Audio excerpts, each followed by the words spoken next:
जय हिंद दोस्तों। आज हम लोग बात करने वाले हैं यूजी नीट का जो फॉर्म भराया जाता है उसके बारे में। जितने भी स्टूडेंट इंटर पास है वो उसको अगर मेडिकल लाइन में जाना हो, एमबीबीएस करना है या डॉक्टर बनना हो, उसके लिए आपको नीट का एग्जाम देना पड़ता है।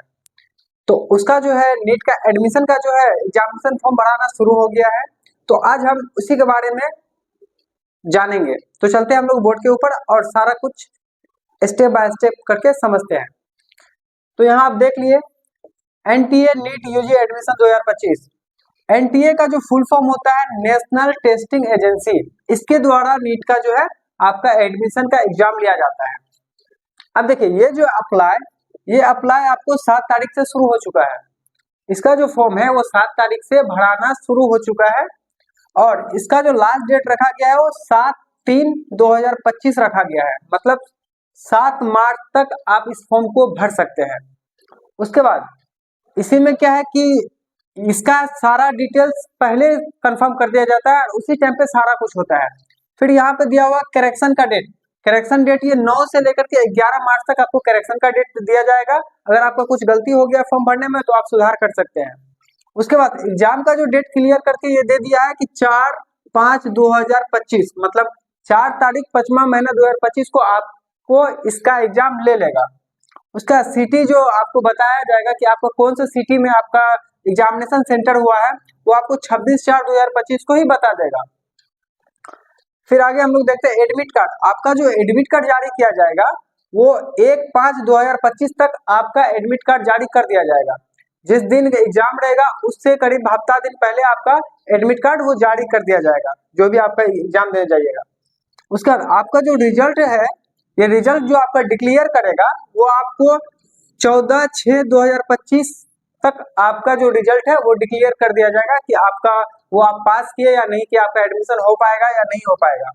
ठीक है, तो ये सारा डिटेल्स आपको पहले से ही नोटिफिकेशन में अपडेट करके दे दिया गया है। सारा प्रोसेस कि आपको कब एग्जाम लिया जाएगा, एग्जाम सिटी कब दिखाया जाएगा, रिजल्ट कब क्लियर करेगा, वो सारा कुछ आपको नोटिफिकेशन में दे दिया गया है। उसके बाद एग्जाम का जो आपका टाइमिंग रखा गया है, एग्जाम आपको 180 मिनट का होगा, मतलब 3 घंटे का एग्जाम लिया जाएगा। ठीक है, उसके बाद टाइमिंग जो रखा गया है एग्जाम लेने का वो रखा गया है 2 बजे से लेकर के 5 बजे तक, मतलब 2 PM से 5 PM तक आपका एग्जाम लिया जाएगा।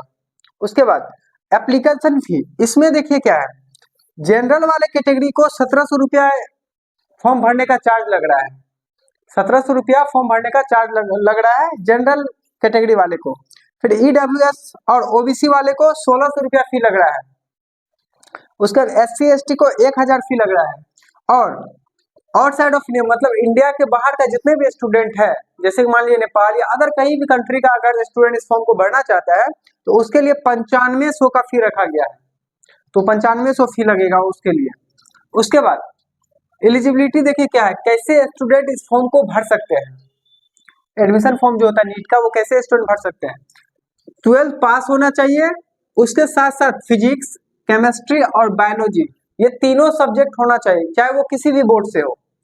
उसका जो इंटर का जो है, इंटर में वो साइंस से होना चाहिए। साइंस में भी क्या, फिजिक्स, केमिस्ट्री और बायोलॉजी, ये तीनों सब्जेक्ट उसमें रहना ही चाहिए, तभी आप इस फॉर्म को भर सकते हैं, वरना इस फॉर्म को आप नहीं भर सकते हैं। उसके बाद इसमें एज का क्राइटेरिया क्या रखा गया, देखिए मिनिमम एज जो है वो 17 साल रखा गया है और मैक्सिमम एज कोई लिमिट नहीं दिया गया इसका। 17 साल के ऊपर वाले जितने भी स्टूडेंट है वो सब इस फॉर्म को भर सकते हैं। और एक यहाँ कंडीशन दिया गया है कि डेट ऑफ बर्थ 31/12/2008 से नीचे जितना का भी है वो सब इस फॉर्म को भर सकते हैं। उसके बाद देखिए इस फॉर्म को भरने के लिए आपको क्या क्या डॉक्यूमेंट्स की जरूरत पड़ेगी। देखिए यहाँ से 10th का पहले सर्टिफिकेट और मार्कशीट दोनों रख लीजिएगा। जब भी आप ये फॉर्म भरने जाते हैं तो 10th का सर्टिफिकेट और 10th का मार्कशीट दोनों आपको रख लेना है। उसके बाद आधार कार्ड, और आधार कार्ड में देख लेना है कि आपका सारा कुछ सही है कि नहीं, वो आपके मैट्रिक के सर्टिफिकेट के अकॉर्डिंग सारा डिटेल्स है या नहीं है, मोबाइल नंबर लिंक है या नहीं है। ठीक है, ये सारा कुछ आप देख लेंगे, उसके बाद ही फॉर्म भरने जाएंगे। अगर लिंक है तो आप पहले लिंक करवाएंगे, उसके बाद जाकर के ये फॉर्म को आप फिल करेंगे।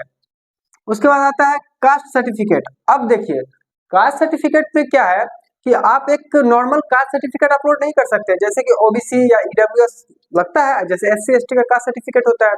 तो कास्ट सर्टिफिकेट के लिए क्या है कि आपको सेंट्रल लेवल का कास्ट सर्टिफिकेट बनाना पड़ेगा। जैसे ईडब्ल्यूएस भी है ना, तो एक वो स्टेट लेवल का बनता है और एक सेंट्रल लेवल का बनता है। उसी तरह से ओबीसी में जो एनसीएल जो बना जाता है, एक स्टेट लेवल का बनता है और एक सेंट्रल लेवल का बनता है। तो कोशिश करेंगे आप लोग सेंट्रल लेवल का इसमें कास्ट सर्टिफिकेट को अपलोड करेंगे, और एससी एसटी वाले के लिए डीएम लेवल का जो होता है वो आप अपलोड करेंगे, ठीक है। उसके बाद पासपोर्ट साइज का फोटो आपको लगेगा, उसमें भी क्या व्हाइट बैकग्राउंड होना चाहिए और क्लियर 80% फेस आपका दिखना चाहिए उसमें, नहीं तो आपका फॉर्म को रिजेक्ट कर देगा। तो फोटो भी अगर बनाएंगे तो अच्छे ढंग से देख करके जो रिक्वायर्ड कह रहा है उसके अकॉर्डिंग आपको करना है। फिर उसका पोस्ट कार्ड साइज का फोटो, पोस्ट कार्ड साइज का फोटो 4x6 का होता है। किसी भी कंप्यूटर वाले दुकान पे जाकर के आप 4x6 का एक फोटो बना करके रख लेंगे और कहेंगे उसको व्हाइट बैकग्राउंड में फोटो होना चाहिए। उसके बाद आपका लेफ्ट और राइट थंब एक्सप्रेशन लेगा, व्हाइट पेज पे लेफ्ट और राइट दोनों का थंब एक्सप्रेशन लेगा वो, जब भी आप फॉर्म भरिएगा। और लास्ट जो है ये सिग्नेचर, आपका सिग्नेचर लिया जाएगा। तो इतना डॉक्यूमेंट्स आपको रख लेना है, उसके बाद ही आप जाकर इस फॉर्म को भरेंगे। जैसे ही फॉर्म को आप भर लेंगे, एक रिसीविंग मिलेगा, आप उसको रख लेंगे। उसके बाद जैसे डेट दिया गया उसके अकॉर्डिंग आप अपना प्रिपरेशन तैयारी कर लेंगे। तो आशा करते हैं आपको समझ में आ गया होगा। अगर कहीं कोई दिक्कत हो तो आप मुझे कमेंट सेक्शन में पूछ सकते हैं। धन्यवाद।